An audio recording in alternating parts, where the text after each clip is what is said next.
I'm the President of the United States. Well, we have some of the dumbest leaders in the world. Many people see Donald Trump as a savior.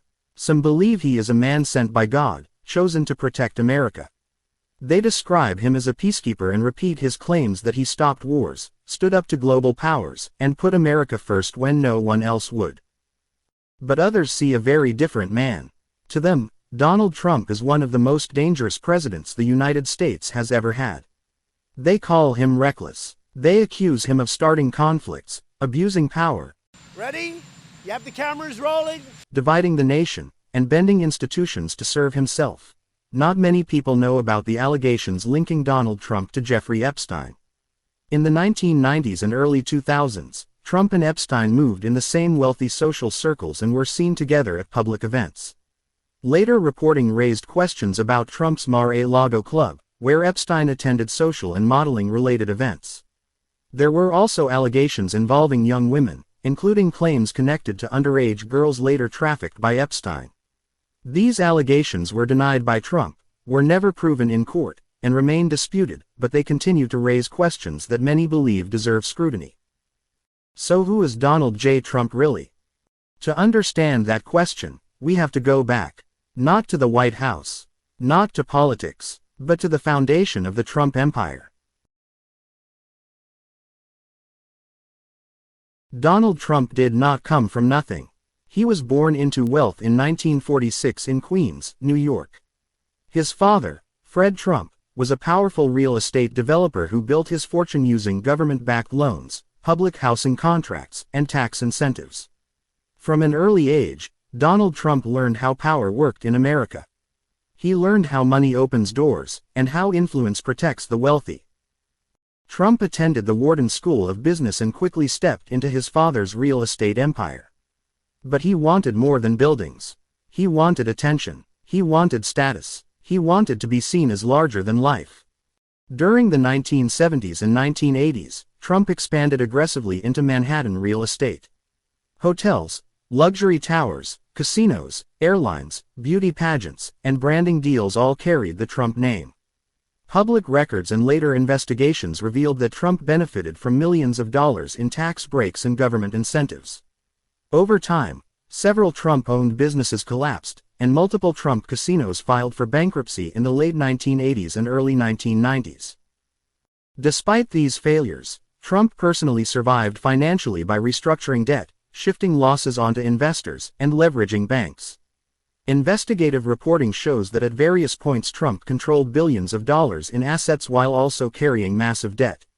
Critics argue this shows Trump failed upward, while supporters say it proves he understood how the system works. By the 1990s, Donald Trump was no longer just a businessman.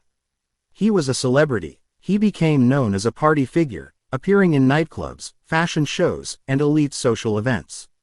He surrounded himself with models, celebrities, and wealthy insiders.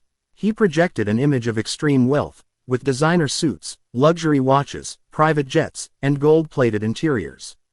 His lifestyle was built on image and display, and this was the world Trump loved. It was within this world that he crossed paths with another wealthy and well-connected man, Jeffrey Epstein. Credible reporting confirms that Donald Trump and Jeffrey Epstein were socially acquainted in the 1990s and early 2000s. They moved in overlapping elite circles in Palm Beach and New York, attended some of the same social events, and were photographed together at public gatherings. Trump publicly acknowledged knowing Epstein in a 2002 interview, calling him a terrific guy, and making a comment about both men liking beautiful women, a remark that has since drawn heavy criticism. At the time, Epstein had not yet been convicted of his later crimes, and many powerful individuals associated with him socially.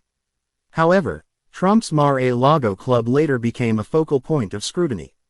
Throughout the 1990s, Trump hosted modeling events, beauty competitions, and promotional parties at Mar-a-Lago, some of which involved young women connected to calendar or modeling contests. According to testimony and later reporting, Epstein attended at least one such event. One organizer stated that Epstein was the only other invited male guest at a specific competition held at Mar-a-Lago in the early 1990s. Allegations also emerged from individuals connected to these events. Jill Harth, who was involved in organizing one gathering, later accused Donald Trump of sexual misconduct in a civil lawsuit. Trump denied the allegation, and the case was settled without an admission of guilt. No criminal charges were filed against Trump in connection with that claim. Another key figure linked to Mar-a-Lago is Virginia Giuffre. In 2000, Giuffre was working as a spa attendant at Mar-a-Lago when she was recruited by Ghislaine Maxwell. She was 17 years old at the time and later became one of Jeffrey Epstein's most well-known accusers. There is no evidence that Donald Trump was involved in Epstein's crimes against Giuffre, and Giuffre has publicly stated that Trump did not abuse her. Over the years, claims circulated online alleging that young women were transported to Mar-a-Lago for private gatherings involving Epstein. These claims remain disputed. No court has ruled that Trump organized or participated in such acts, and no criminal charges have been brought against him related to Epstein's trafficking operation.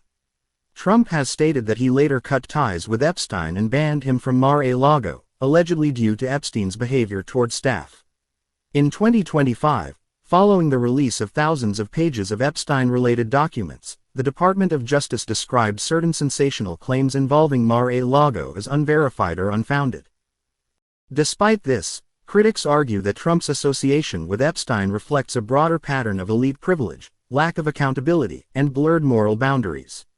Supporters argue the opposite, saying Trump distanced himself early and should not be grouped with individuals directly implicated. In 2015, Donald Trump transformed from celebrity businessman into political insurgent. He ran for president as an outsider, attacked the media and the political establishment, and promised to drain the swamp. Millions of Americans who felt ignored and betrayed by traditional politics believed he spoke their language. In 2016, against nearly all predictions, Donald Trump won the presidency. His presidency was marked by constant controversy. He clashed with the press, challenged democratic norms, was impeached twice, and faced multiple investigations and legal battles. Critics say he used presidential power for personal and political survival, while supporters say he exposed corruption and fought back against a broken system. The final chapter of Trump's presidency ended in chaos.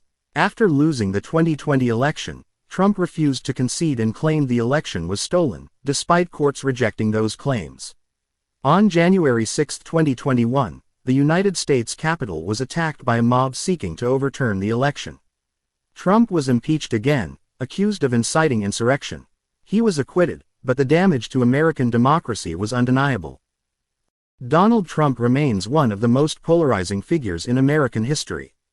To some, he is a hero. To others, he is a warning. His story is not simple. It is filled with ambition, privilege, controversy, and power. The dark truth about Donald Trump is not about a single allegation or one moment in time. It is about how power operates in America, who is protected, and who is held accountable.